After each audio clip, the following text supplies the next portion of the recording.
Welcome to the Fayetteville Fire Podcast, your source for all the safety, fire, and sometimes random info you never knew you wanted. I'm Captain Steve Shakeshaft, your host for the podcast, and I've got the best job ever. Let's talk about it. What's going on, Chief? Todd, how are you? How you doing, Cap? Hanging out. Doing well, Captain. How are you? Great, man. It's good to have you guys here. So talking a little bit about what's the official title of your office now? Strategic planning, planning and research. What are we calling it now? I believe it's strategic planning and research. Okay. I mean, everybody you talk to, it changes. It's P&R to us. It's planning and research to anybody who's been around for a while. So real quick, a little bit about y'all. Me and Chief Bergman, we go way back. We worked together in the training division for quite a while. But tell us about you, how long you've been on the agency, all that stuff. So I'm Chief Jeremy Brigman. I am the Battalion Chief of the Strategic Planning and Research Division and also the Accreditation Manager. I've been working for the city for about 14 years, a little bit over 14 years now. And I also have 2 years prior where I worked in Lumberton, so I got 16 total in the state. Nice. And I've been a little bit of everywhere. I've seen all three different shifts and then daytime. Previous to this, I was a training captain for the department until prior I worked at Station 5 on A shift. It was my last assignment. All right. Speaking of working elsewhere in the state, Todd come to us from a couple states away, one or two. Just a couple states, correct. Tell us about it, man. Yeah, I just moved down here from Manchester, New Hampshire. My son is a sheriff's officer in New Hanover County, and him and his wife gave us a grandchild. Nice. And they sent us a video one snowy evening, and we looked at each other and said, what are we doing in New Hampshire? Because we were empty nesters at the time. Yeah. And we did a little bit of research, and I found this position, and I listened to all these podcasts. Yeah. Gave me a good idea of what Fayetteville Fire and the City of Fayetteville was. And so we made the jump to come down here. So what is your title? I'm the accreditation specialist. All right, cool.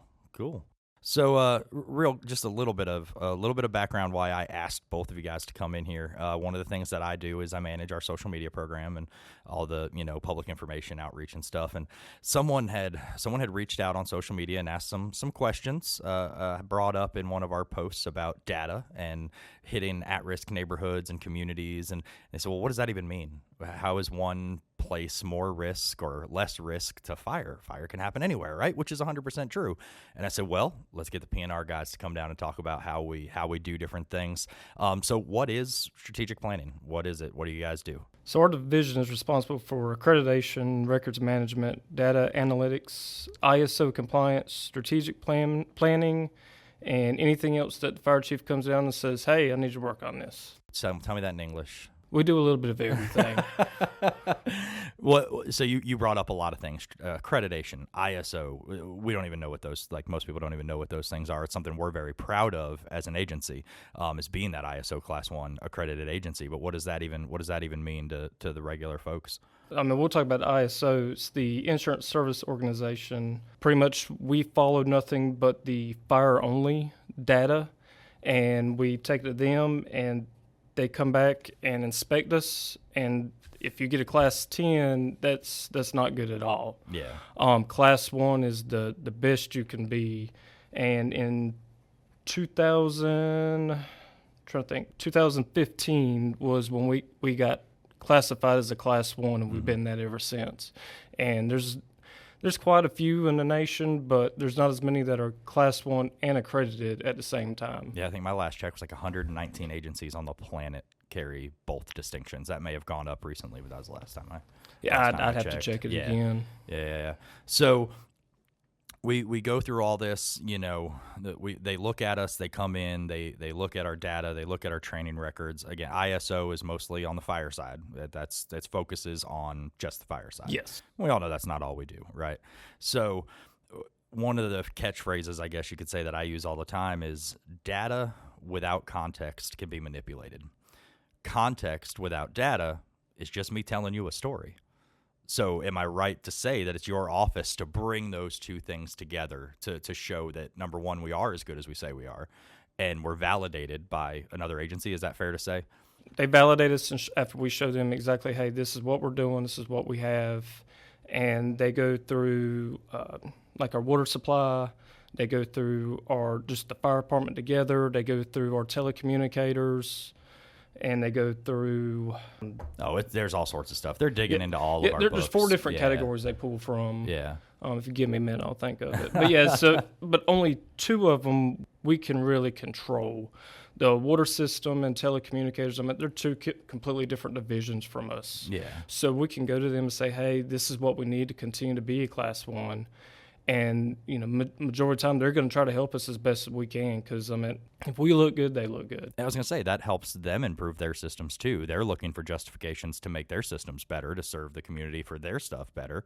So it all works together and helps each other. Yep. Yep. And if I may interject, Chief Brigman, the ISO Class 1 assures that we have the lowest insurance rates for business and homeowners in the city of Fayetteville. Yep. So getting into that on kind of your side of things, the ISO is looking at what we're doing, how we're doing it. It's we're the best of the best when it comes to fire response, but we all know we can get better. Just because on paper says we're a Class 1, we know we can get better, and that's kind of where that accreditation model comes in. And that's Todd, that's kind of your leg. So what's that look like? That continuous improvement stuff. Yeah, that's a good question. Continuous quality improvement is not a destination, but a journey and a process.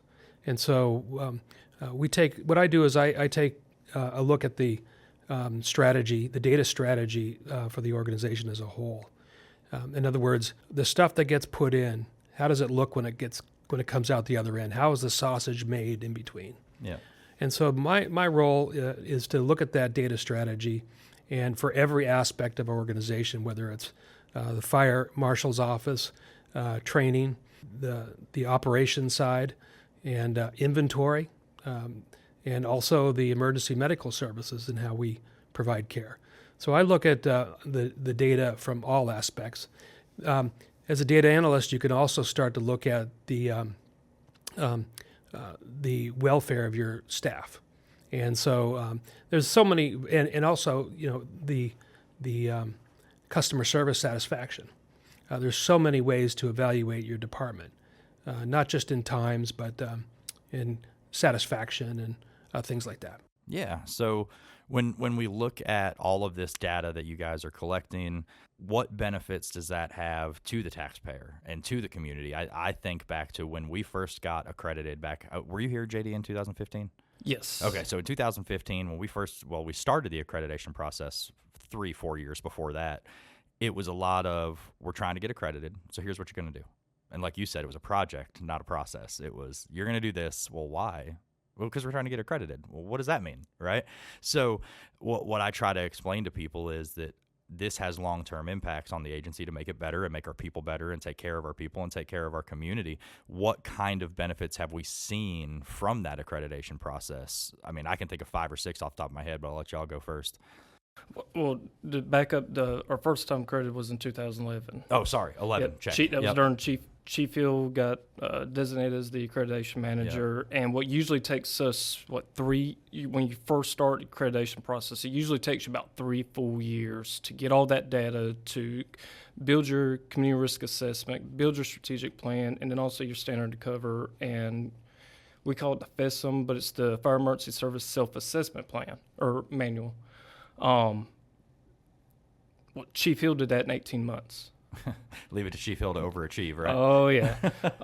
But yeah, so the accreditation, it's a self-assessment of your organization and also to your city or your whoever you're covering, a town, community, because it's not only big state or big fire departments that can do this. There's also, I believe there's 2 volunteer stations in North Carolina. I know Stony Point's one of them. Mm-hmm. So it's not only just for the cities, but the accreditation, it makes you see what you're doing and how to get better. You find where your gaps are at. Okay, hey, we get dispatched to a call and it's taking us 3 minutes, 4 minutes to check en route. Well, through all the testing and everything, there's now showing that a flashover could occur in less than 8 minutes. Yeah. Well, when we get dispatched, we're already behind the ball. So now if it's taking you 4 minutes to get en route, now you're leaving yourself with 2 minutes to get there before it's going to flash on you. Well, we know that's going to happen, so we want to push to be better. Yeah. So working with that, with us, we have from dispatch, we have a minute 30 seconds to get en route. So since I've been here, that's how it's pretty much always been. But Yeah. that's an example of showing how to get better. Hey, you got a long en route time. We need to bring that down. Yeah. And you show how you've gotten better and what you're doing to get better. Yeah. And like planning for the future too, looking at, the city of Fayetteville's growing. We've expanded just in the 20 years that I've been here.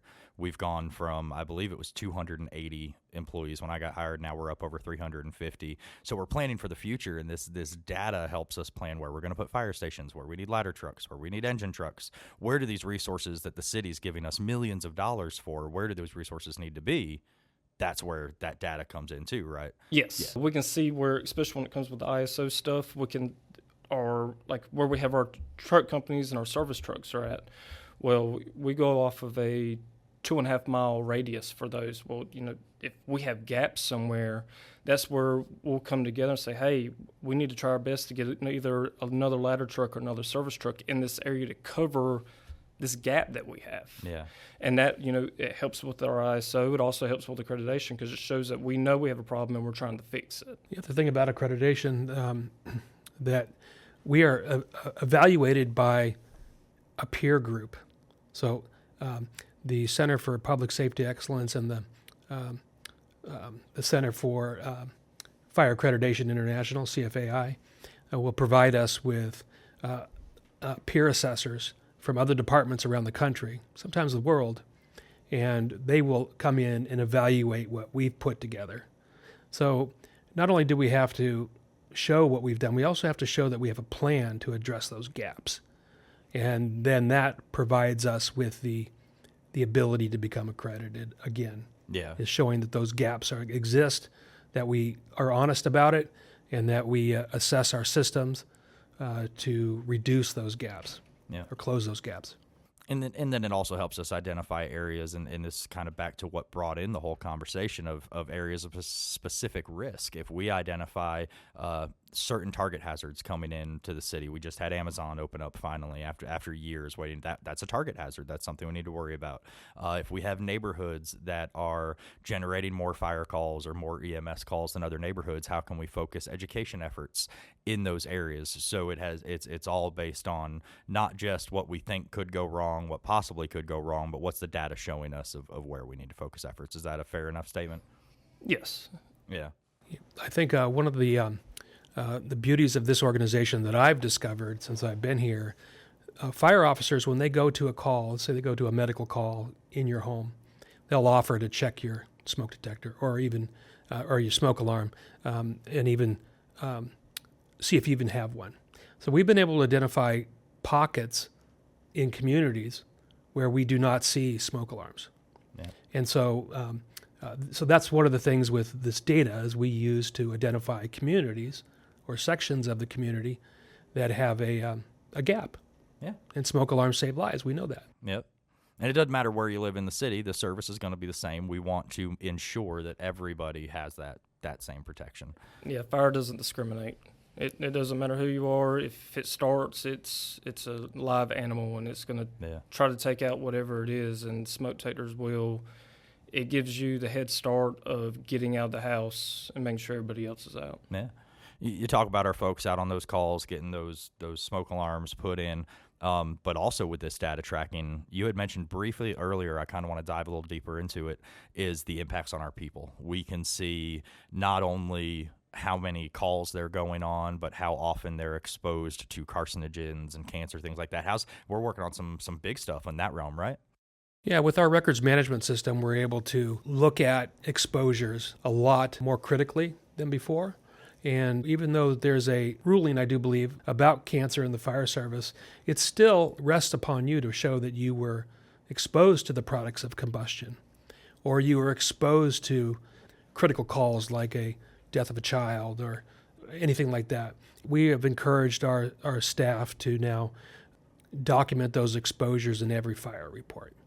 And it'll be a game changer for the younger generation because they'll have a cache of data that shows that they were exposed to the products of combustion. And we know now, cancer in the fire service and post-traumatic stress injury in the fire service is a real thing.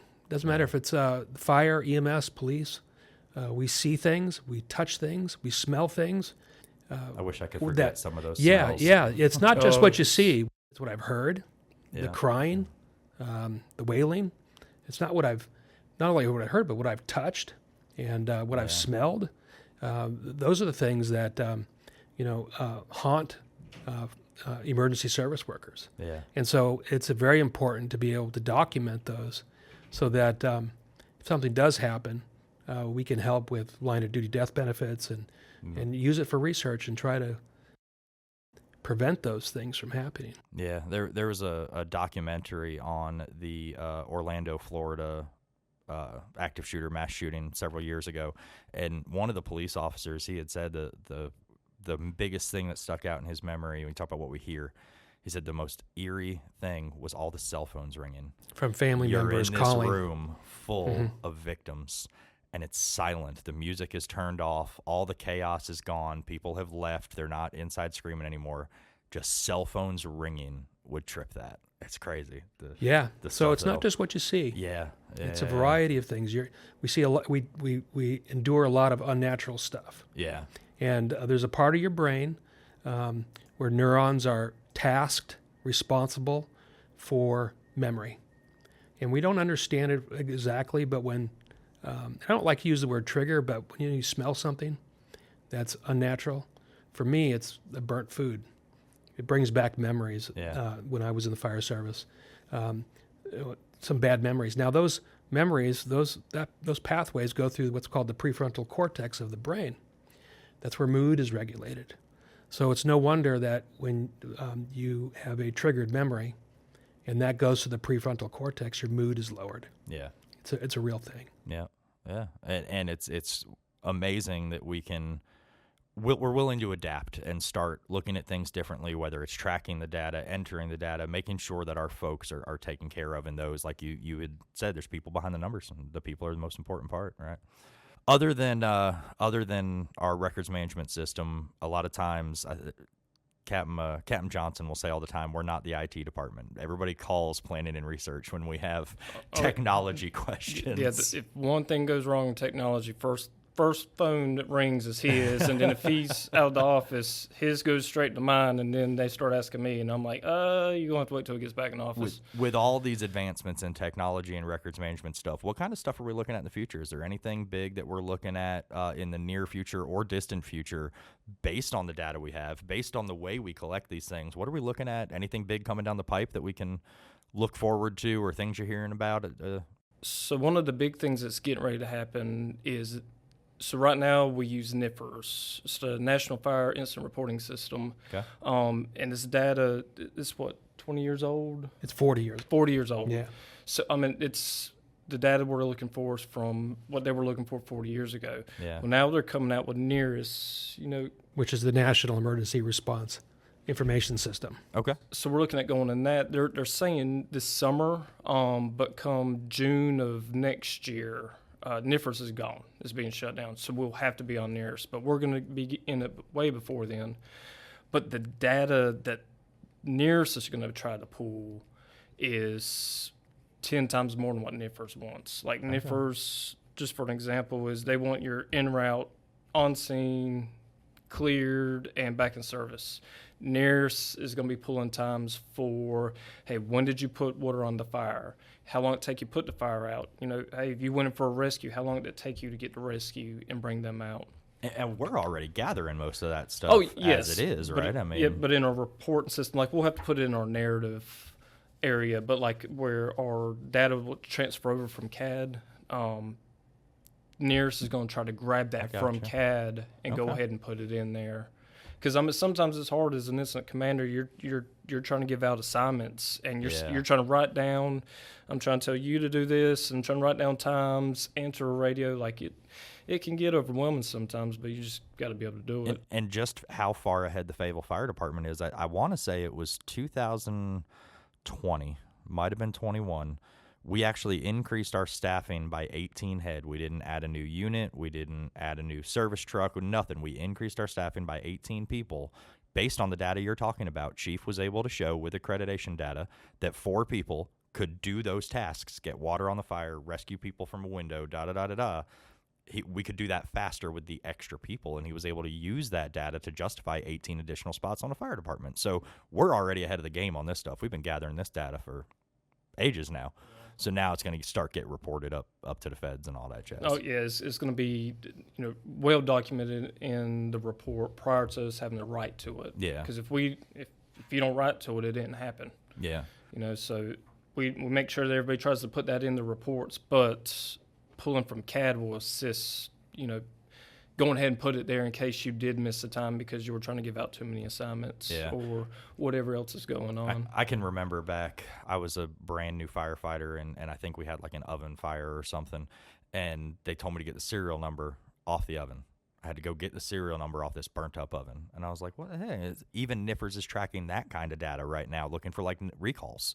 You're tracking manufacturers, model numbers, serial numbers of vehicles, all these different things. We can actually look to possibly keep people safe with recall information. I mean, there's a million uses for this data that it's cool to see they're finally stepping up 40 years later. Yeah, in the 1980s when NIFRS, the National Fire Incident Reporting System, came out, their first win was the Mr. Coffee Maker.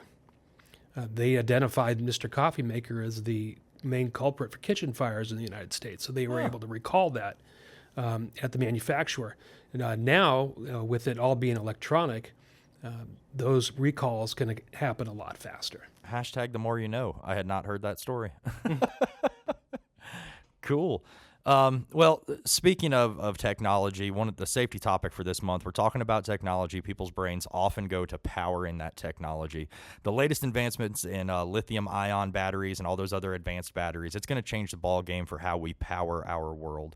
But it also brings new risks. So keep in mind, purchase batteries only listed by those nationally recognized laboratories that are using that data we provide them from those recalls and stuff to identify hazards. So only by name, things that are not necessarily name brand, but tested by a nationally recognized agency. Make sure you're only charging your equipment while you are awake. Once it is fully charged, unplug it. And don't forget, those lithium-ion batteries, they are no more risk of catching fire than any other battery out there. But if they do catch fire, they burn hotter, they burn longer, they burn uglier, and they create new risks for us. So while we're powering this new generation of technology, keep that in the back of your brain, all right? So anything else, guys? Anything big in the accreditation and data world that we missed talking about? Not right now, not that I can think of. I know we're here coming up to the end of this cycle.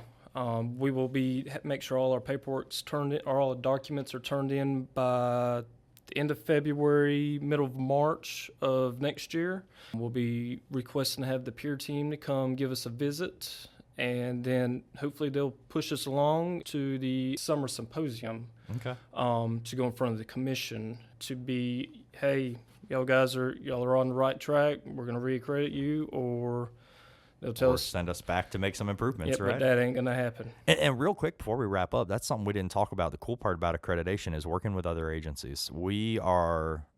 The City of Fayetteville is a special place to live, but we're not special when it comes to fire. Everybody faces the same risks and the same challenges and things of that nature, and we work together, right? So you guys go and meet with other agencies pretty regularly, don't you? Yeah, every quarter we meet up with all the other departments that are either already accredited, they're in the middle of trying to get accredited for the first time, or they said, hey, I want to try this. So we bring them into the big group, and we meet every quarter. Hey, what's new? What do y'all have problems in? Hey, what would you like to see more of to assist for your process?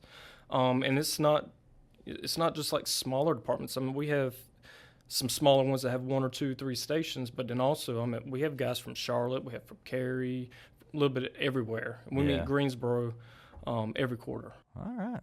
So folks in Fayetteville can rest assured that we're not just sitting back waiting, wondering what the next hazard's going to be or thing that could pop up. We're planning, we're prioritizing, we're watching, and constantly trying to adapt for the future.